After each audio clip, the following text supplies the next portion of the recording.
Nama saya Muhammad Azharul Nizam bin Azman, iaitu selaku fasilitator pandai dari Pustaka Negeri Sarawak Sibu.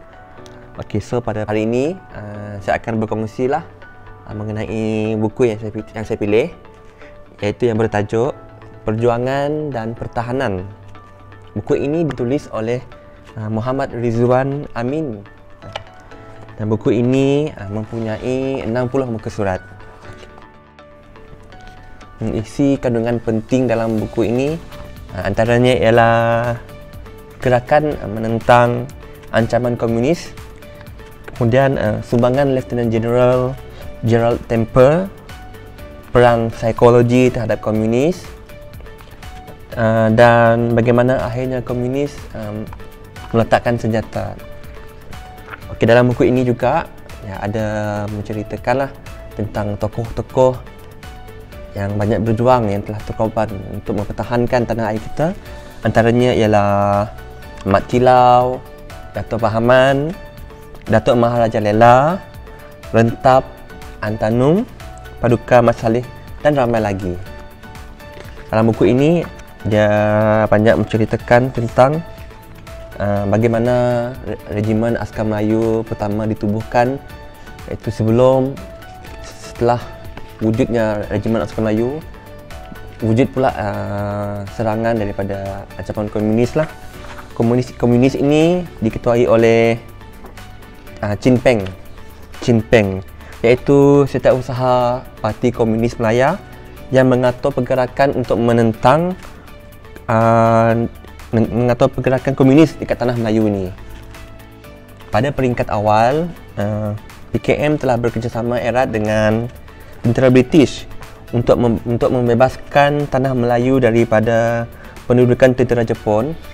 Kemudian pihak British telah memberi pelbagai bantuan senjata, latihan, bekalan logistik, perubatan dan kewangan kepada pergerakan MPAJA bagi membolehkan mereka berjuang untuk menentang tentera Jepun di tanah Melayu pada zaman dahulu lah.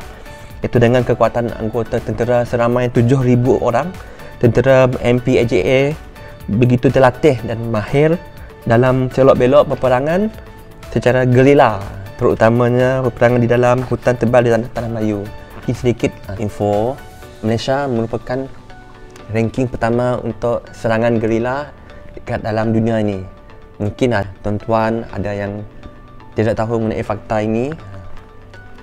Kemudian pada tahun 1945, Parti Komunis Melaya iaitu PKM telah menubuhkan Parti Kebangsaan Melayu Melaya iaitu PKMM yang diasaskan oleh Ahmad Pois Tamam yang berfahaman kebangsaan, manakala Mukhtaruddin Lasso yang berfahaman komunis.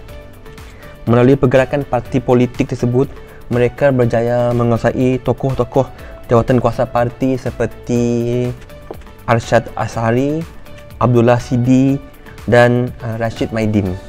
Matlamat parti tersebut pada waktu itu ialah untuk menuntut tanah Melayu mencapai kemerdekaan bersama Indonesia bagi membentuk Indonesia Raya pada tahun 1949. Setelah kekalahan Jepun dan kembalinya tanah Melayu kepada penguasaan pihak British, PKM iaitu Parti Komunis Melaya telah mula menyebarkan ideologi komunisnya kepada rakyat melalui persatuan, kesatuan pekerja dan kelas-kelas malam. Mereka juga telah menubuhkan persatuan buruh baru iaitu New Democratic Youth League dengan harapan untuk mempengaruhi golongan pekerja untuk menyokong ideologi komunisme. Ini sedikitlah mengenai PKM.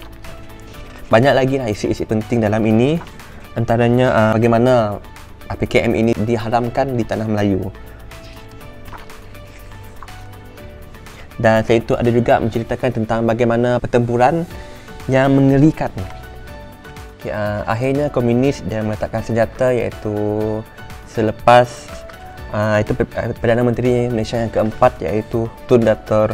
Mahathir Mohamad mengambil alih melalui perjanjian perdamaian yang telah ditandatangani oleh antara kerajaan Malaysia dan PKM, iaitu perjanjian yang dikenali sebagai Perjanjian Damai Hat Yai yang diadakan di Hotel Lee Garden, Hat Yai, Selatan Thailand lah itu ialah bagaimanalah berakhirnya PKM dia meletakkan senjata, iaitu melalui perjanjian tersebutlah tadilah.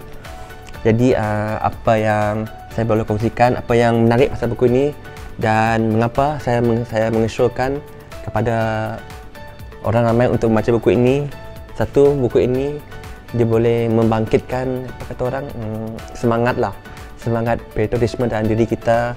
Bagaimana kita, at least bila kita baca buku ini, kita akan terkenang mereka yang telah berkorban untuk mempertahankan tanah air kita sehinggalah sekarang kita merdeka.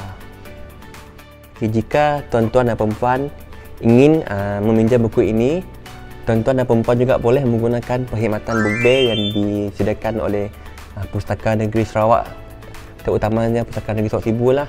Kami akan menghantar buku ini kepada tuan-tuan secara percuma, terus sampai ke depan pintu rumah tuan-tuan perempuan.